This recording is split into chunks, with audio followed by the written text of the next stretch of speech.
নমস্কাৰ সমূহ ছাত্ৰ ছাত্ৰীসকল। ইয়াতে বহুতে টেনশ্যনত আছে যে আমাৰ তো নাম অহা নাই লিষ্টত, মেৰিট লিষ্টত। এতিয়া আমি কি কৰিম, মানে বহুত চিন্তাত আছে। মোৰ লগৰজনৰ আহিল, মন নাহিল। মোৰ লগৰজনৰ কম পাৰ্চেণ্টেজত আহিল, মন নাহিল। মানে লগৰজনৰ আপোনাৰ ছাবজেক্ট চিলেক্টটো চাব, আপোনাৰ ছাবজেক্ট চিলেক্টটো চাব। লগৰজনৰ হয়তো মেজৰ নাই, যাৰ জেনেৰেল লৈছে সেইকাৰণে সিহঁতৰ মেৰিট লিষ্টত নাম আহিছে। আপোনাৰ মেজৰ আছে সেইকাৰণে অহা নাই, এইখিনি কথা।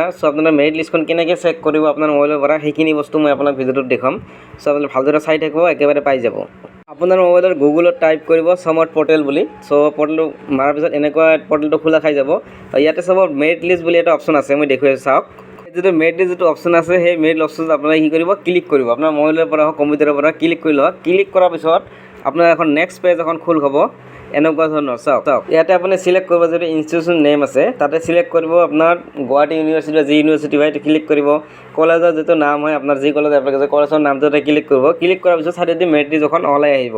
চাওক মই আপোনাক দেখুৱাইছোঁ, চাই থাকক।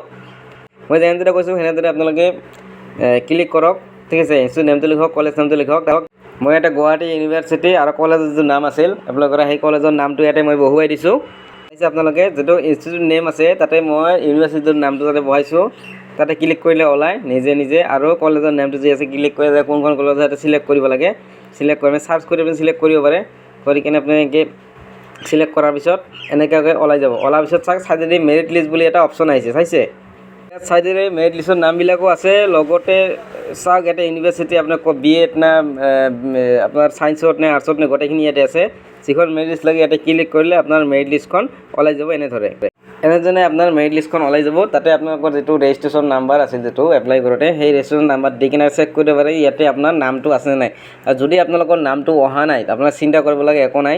সেইখিনিৰ কাৰণে কি কৰিব সেইটোও মই দেখুৱাইছোঁ।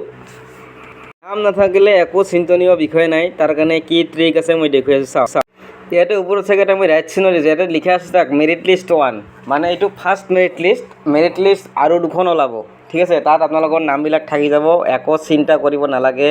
100% আপোনালোকৰ নামবিলাক আহিব। যিখিনি ফাৰ্ষ্ট মেৰিট লিষ্ট ওলাইছে, যিখিনি ষ্টুডেণ্টৰ পাৰ্চেণ্টেজ বেছি আছে, সেইখিনি মেৰিট লিষ্ট আছে, সেইখিনি এডমিশ্যন হোৱাৰ পিছত আপোনালোকৰ নামখিনি আহি যাব। ইয়াতে মেৰিট লিষ্ট 2 বুলি আহিব, মেৰিট লিষ্ট 3 বুলি আহিব।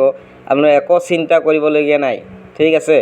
চিন্তা কৰি ভাত পানী নোখোৱাকৈ নাথাকিব, কাৰণ এইবিলাক ইমান ডাঙৰ বস্তু নহয়। ইয়াতে মেৰিট লিষ্টটো আহি যাব, নামটো আহি যাব, মেৰিট লিষ্টটোৰ নাম আহি যাব, আপোনালোকৰ 100% আহিব। একো চিন্তা কৰিবলগীয়া নাই, ঠিক আছে। অলপ মোক ছাপোৰ্ট কৰিব, মৰম দিব, চেনেলটো ছাবস্ক্ৰাইব কৰি ল'ব। ভাল লাগিলে লাইক এটা জনাব। ধন্যবাদ।